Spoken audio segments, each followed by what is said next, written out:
the investor on Wall Street, one of our country's biggest business forces, Rakesh Jhunjhunwala, who passed away earlier today. We're learning now that there are details of the cause of his death. We're learning it had. Editor Singhvi ji हैं। सिंघवी जी, एक era का अंत हो चुका है। Veteran investor, S investor के निधन की एक दुखद खबर इस वक्त आ रही है।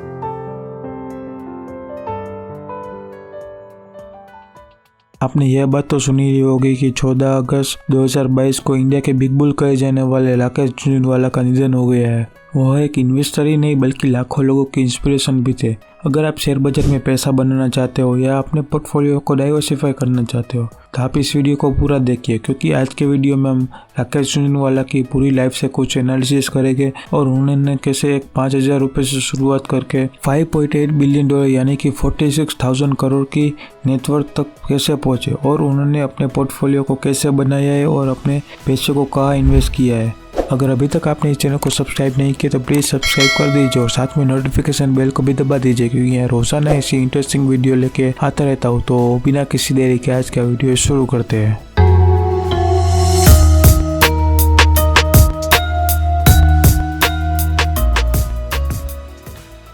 आपको जानकर शायद हैरानी होगी कि वह दुनिया के 438 और इंडिया के 36वें रिचेस्ट पर्सन है। उनको यह सारे पैसे कोई विरासत में या खानदानी पैसे नहीं मिले थे, उन्होंने ये पैसे अपने इन्वेस्टमेंट से कमाए। तो चलिए हम उनके बिगनिंग से शुरू करते हैं। राकेश झुनझुनवाला का जन्म 5 जुलाई 1960 को हुआ था और उनके फादर इनकम टैक्स ऑफिसर थे। जब वह 14 साल के थे तब उन्होंने अपने घर पे पैसे की और स्टॉक मार्केट की बात हर बार सुनी थी। तभी उन्होंने अपने पापा से पूछ ही लिया कि आखिर शेयर मार्केट में इतनी प्राइस ऊपर नीचे क्यों होती रहती है, क्यों एक ही प्राइस कंसिस्टेंट नहीं रहती।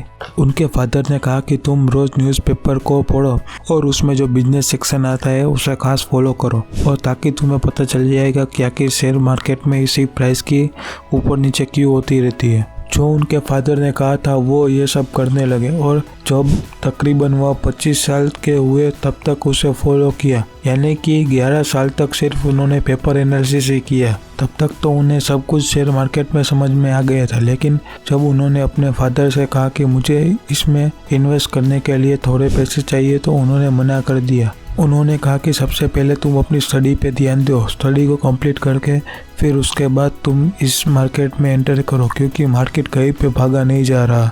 और फिर उन्होंने सबसे पहले 5,000 रुपये से अपनी पहली इन्वेस्टमेंट की शुरुआत की थी। प्लीज़ यहाँ से आप इस वीडियो को ध्यान से देखिएगा, क्योंकि यहाँ पे आपको राकेश झुनझुनवाला की कुछ ऐसी स्ट्रेटेजी देखने को मिलेगी जिससे आप अपने इन्वेस्टमेंट को बहुत ज़्यादा ग्रो कर सकते हैं। Take a risk and build a portfolio. अगर किसी भी जगह हमारे पैसे फंस जाते हैं तो हम उस पर ज़्यादा ध्यान नहीं देते, लेकिन अगर किसी और के पैसे हो या उधार के पैसे हो तो हमें ज़्यादा उसके प्रति जिम्मेदार होते हैं। इसीलिए राकेश झुनझुनवाला के फादर ने उसे बहुत ज़्यादा पैसे देने से मना कर दिया और कहा कि तुम अपने दम पर कुछ करो। इसलिए जब राकेश झुनझुनवाला को पैसे की ज़रूरत महसूस हुई तब उन्होंने अपने भाई जो सीए था उनके क्लाइंट से इन्वेस्टमेंट ली, एक से 2.5 लाख रुपए और दूसरे से 5 लाख रुपए, और दोनों के पैसे को टाटा टी के शेयर में लगा दिया। उन्होंने टाटा टी के 50,000 शेयर लिए थे और उनकी कीमत 43 रुपीज़ थी।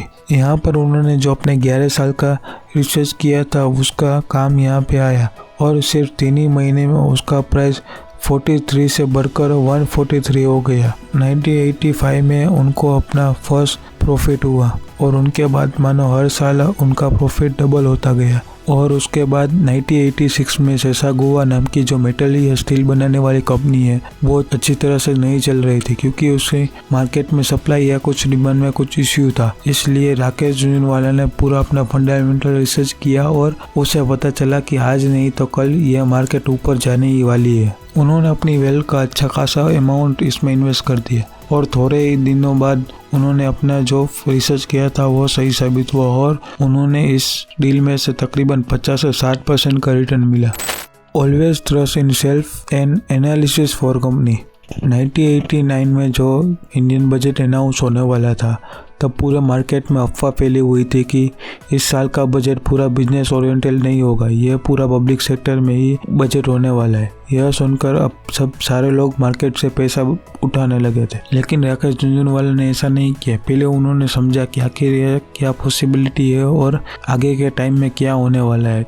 तब उन्होंने वीपी सिंह का बैकग्राउंड पता किया तो उन्हें पता चला कि वो एक बिजनेस ओरिएंटेड पर्सन है। वो एक मारवाड़ी फैमिली से बिलोंग करते हैं, इसलिए उन्हें पता है कि बिजनेस को अगर हम कोई भी तरह से दिक्कत देंगे तो वो इन फ्यूचर हमें नुकसान ही करेगा, इसलिए वो बिजनेस को नुकसान हो वैसा कोई भी बजट अनाउंस नहीं करेंगे। और वह चैम्बर ऑफ कॉमर्स के मिनिस्टर भी रह चुके, इसलिए उन्हें पता था कि हमें बजट में क्या करना चाहिए और क्या नहीं। और फिर उन्होंने अपना जो इन्वेस्टमेंट है वो भी बढ़ाने लगे, क्योंकि उन्होंने अपनी गट फीलिंग के ऊपर भरोसा आ गया था और उन्हें लगता था कि ये बजट उनके फेवर में ही जाएगा। और फिर जब बजट अनाउंस हुआ तो पूरा बजट बिजनेस फ्रेंडली ही था और थोड़े ही समय बाद उनकी वेल्थ 30 से 40% ग्रो कर गई। इसीलिए इसे इंडिया के वॉरेन बफेट भी ऐसे ही नहीं कहा जाता, क्योंकि वॉरेन बफेट का कहना है कि जब सब लोग ग्रीडी हो तब हमें फियरफुल होना चाहिए और जब सब लोग फियरफुल हो तब हमें ग्रीडी होना चाहिए। बिल्कुल ऐसा ही राकेश झुंझुनवाला ने किया। ऐसा एक और इंसिडेंस हुआ था जब 1992 में जब पूरी मार्केट ऊपर की ओर ही जाने लगी थी और तो सब लोग बहुत ज़्यादा ग्रीडी हो गए थे, तब राकेश झुंझुनवाला और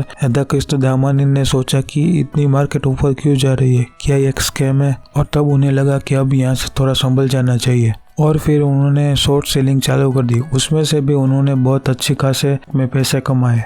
उसके बाद क्या हुआ है वो तो आपको पता है कि मार्केट पूरा 40 से 50% तक नीचे गिर गया और हर्षद मेहता का पूरा स्कैम सामने आ गया। पहले केस में जहाँ पे सब लोग फियरफुल हो रहे थे तब वहाँ पे राकेश झुंझुनवाला ग्रीडी हो गए, लेकिन जहाँ पे और यहाँ पे जब लोग ग्रीडी हो रहे थे वहाँ पे ये लोग फियरफुल हो गए। इसी वजह से वो अपने अमाउंट और इन्वेस्टमेंट को बचा पाए। Patience is the most powerful weapon.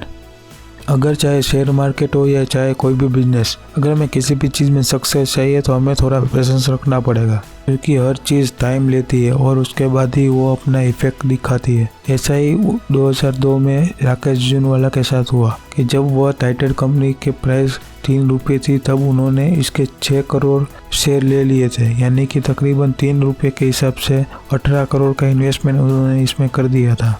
और थोड़े समय बाद उनका प्राइस 80 रुपये तक पहुंच गया। तब सब लोगों ने सोचा कि बस अब यहाँ तक उसका ऑल टाइम हाई है, अब इसके आगे तो थोड़ा बढ़ेगा।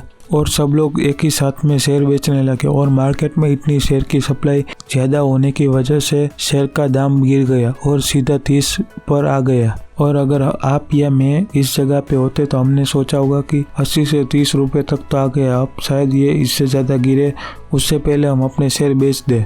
लेकिन राकेश झुंझुनवाला ने यहाँ पे अपने पेशेंस का खेल दिखाया। उन्हें लगे कि ना तो कंपनी को लॉस हुआ है या उसका टर्नओवर कम हुआ है या कुछ ऐसा मैनेजमेंट में चेंज आया है जिसकी वजह से इन फ्यूचर कंपनी में कोई भी दिक्कत हो, तो ये शेयर इतना प्राइस डाउन क्यों गया। तब फिर उसे पता चला कि सब लोग पैनिक सेलिंग कर रहे हैं और इसी वजह से पूरा मार्केट गिर गया है। इसलिए उन्होंने अपना पोर्टफोलियो में जो शेयर थे उसे होल्ड किए। आज उस 3 रुपये के शेयर की कीमत आपकी स्क्रीन पे दिख रही है कि कितनी है, यानी कि वो 18 करोड़ का सीधा प्रॉफिट 13 या 14 हज़ार करोड़ हो गया। आप इस अमाउंट को कैलकुलेट कीजिए और आप कमेंट में बताइए कि कितना हुआ।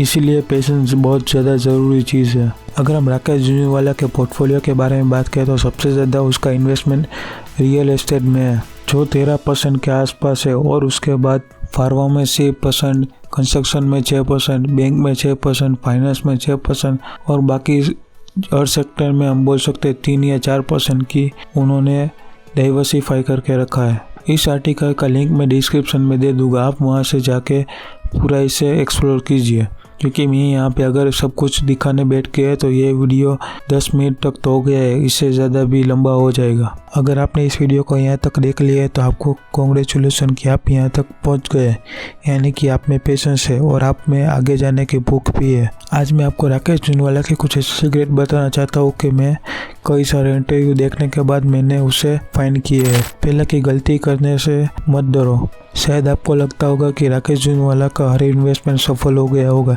लेकिन ऐसा नहीं है। कई बार उन्होंने अपना जितना प्रॉफिट बुक किया था उससे ज़्यादा कई बार उन्हें लॉस भी हुआ है। अपनी रिसर्च खुद करो और टिप के पीछे मत भागो। अगर हम अपनी रिसर्च के बिना किसी भी जगह 1 रुपया भी लगाते हैं तो वो सेफ नहीं है। जहाँ तक आपको अपने आप पे भरोसा ना हो जाए तब तक आप किसी भी जगह इन्वेस्टमेंट मत कीजिएगा। और हाँ, आजकल कई जगह टेलीग्राम ग्रुप और व्हाट्सएप ग्रुप में बहुत ज़्यादा टिप्स की बात हो रही है। मैं आपको सजेस्ट करूँगा कि आप उससे हो सके उतना दूर रहिए।